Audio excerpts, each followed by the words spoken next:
হাজার বছর ধরে আমি পথ হাঁটিতেছি পৃথিবীর পথে।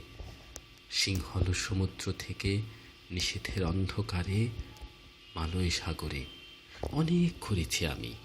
বিম্বিসার অশোকের ধূসর জগতে সেখানে ছিলাম আমি। আরো দূর অন্ধকারে বিদর্ভ নগরে আমি ক্লান্ত প্রাণ এক।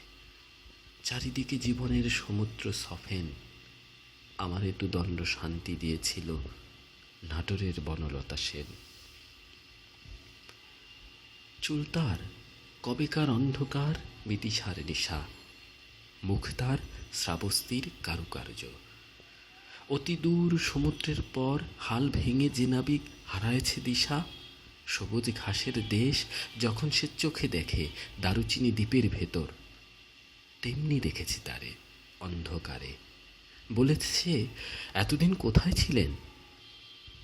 পাখির নীরের মতো চোখ তুলে নাটোরের বনলতা সেন।